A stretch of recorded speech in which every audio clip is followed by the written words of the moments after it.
Oke, Bismillahirrahmanirrahim. Assalamualaikum warahmatullahi wabarakatuh. Selamat jumpa. Salam untuk semua yang para pemirsa sekalian. Pada sore ini kami dari Studi Inspirasi Channel kedatangan tamu lagi, namanya Pak Tesri. Ini nama Pak Tesri. Pada sesi ini kita sangat ingin juga mendengarkan tentang permasalahan kerja di luar negeri. Karena apa? Biasanya orang-orang di Indonesia ini kalau udah kerja di luar negeri itu cukup membanggakan. Nah, sekarang bagaimana caranya, strateginya apa? Dan pada sore ini kita akan berbincang dengan Pak Tesri. Assalamualaikum Pak Tes. Waalaikumsalam Pak Pen. Sehat. Sehat ya.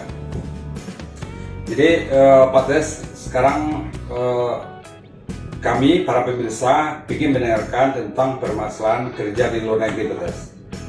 Terus mungkin nanti ada beberapa pertanyaan yang akan saya ajukan ke Pak Tesri. Mudah-mudahan Pak Tesri bisa menjawab dengan sesuai dengan yang ada di lapangan seperti itu. Jadi yang pertama, dasar aja dulu Pak Tes. Apa yang dimaksud dengan bekerja di luar negeri itu dulu Pak Tes, dasarnya seperti itu.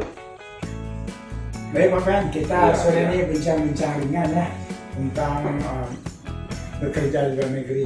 Kalau kita maknai bekerja di luar negeri, sebenarnya apa itu? Menurut saya sudah pernah mencoba dulu ya. Bekerja di luar negeri itu bisa saja kita mendaftar perusahaan di luar negeri, tapi tetap kita kerja di Indonesia ini. Oh iya. Nah, jadi namanya bekerja dengan perusahaan luar negeri atau perusahaan internasional. Bisa online seperti itu, Pak Tes. Ya bisa online ya. Iya. Yang kedua, betul-betul kita di luar negeri bekerja di suatu perusahaan atau apalah namanya. Intinya kita mencari nafkah di luar negeri. Iya, iya. Jadi untuk kita yang mungkin yang ada mempunyai pendidikan yang cukup, itu dia akan searching itu perusahaan-perusahaan mana yang di luar negeri. Iya, iya.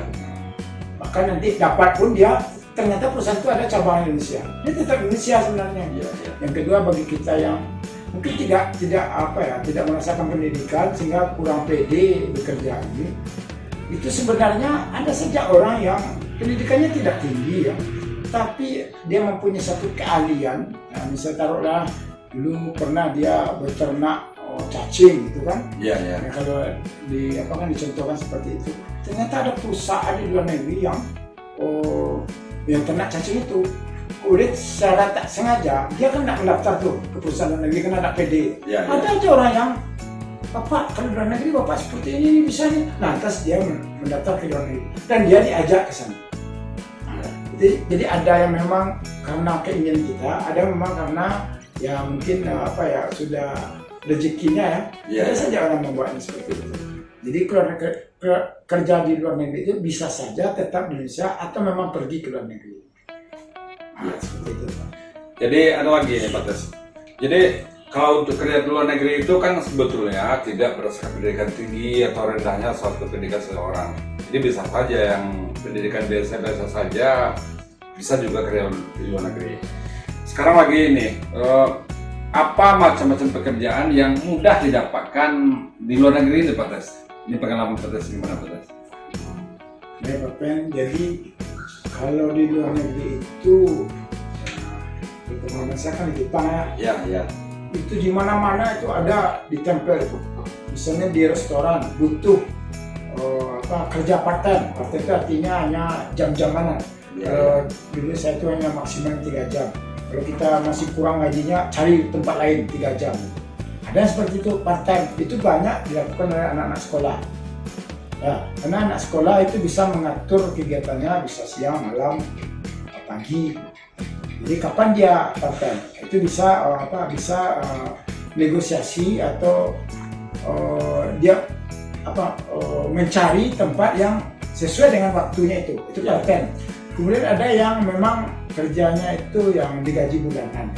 Nah, gaji bulanan itu tentu seseorang yang memang memang mempunyai suatu keahlian lah. Mungkin yang dibuktikan dengan ijazah kalau Ijazah, dia ya. Jadi jelas keahliannya gitu. Dan seperti kita di Indonesia, dia ada ujiannya juga, ada mendaftarnya juga. Tapi di sana itu apa ya, banyak tempat mendaftar. Orang yang akan menerima itu banyak, perusahaan yang akan menerima itu yang banyak. Nah, kalau kita di Indonesia kan relatif terbatas. Pekerjanya banyak. Orang mendaftarnya itu yang banyak.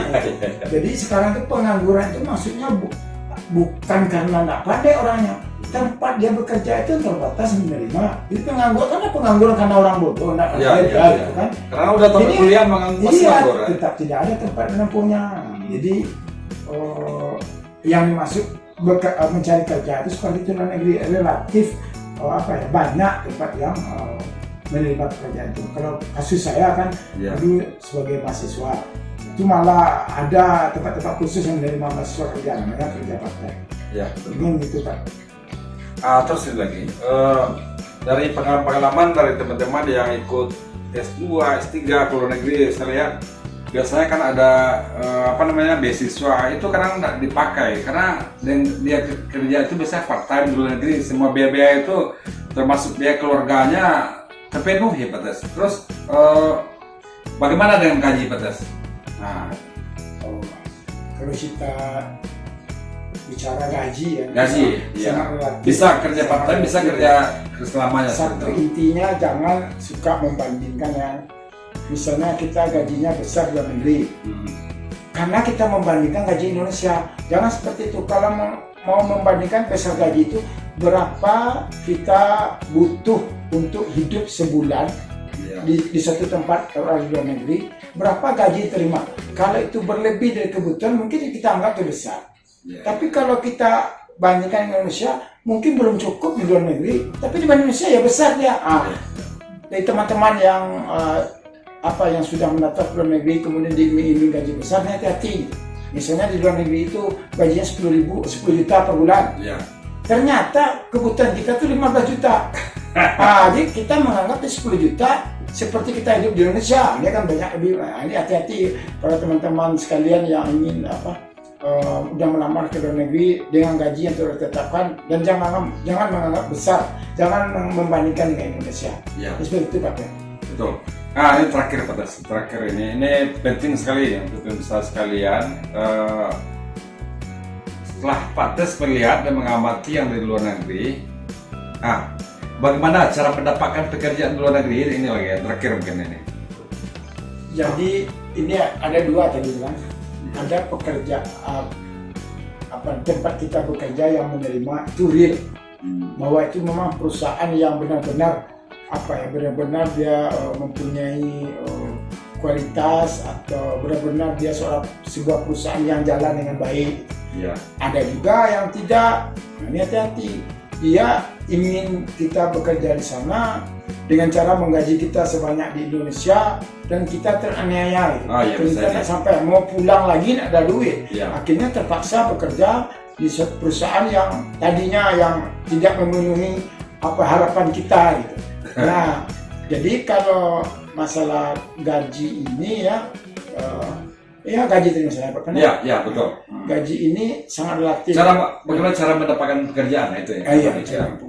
Kalau dulu saya kan karena mahasiswa itu kita bisa melapor di bagian tertentu di satu universitas, bilang saya mau mendapatkan part-time, itu akan dicarikan nantinya gitu. Berarti pihak universitas ada yang bagian kerjasama yang ngurus itu? Ada. Jadi maksud saya itu begini, kalau ingin kerja luar negeri itu sekalian saja belajar. Kita belajar kuliah. Nah, kalau kita pintar nanti part-time itu, kuliah itu bisa dibiayai oleh tempat kita kerja itu. Artinya gaji itu cukup untuk membayar kuliah.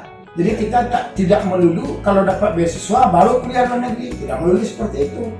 Kalau ada di kota-kota tertentu yang banyak part-time, masuknya sana itu. Bawa duitnya dulu, kemudian nanti setelah kerja akan terbayar duit yang kita pakai awalnya itu.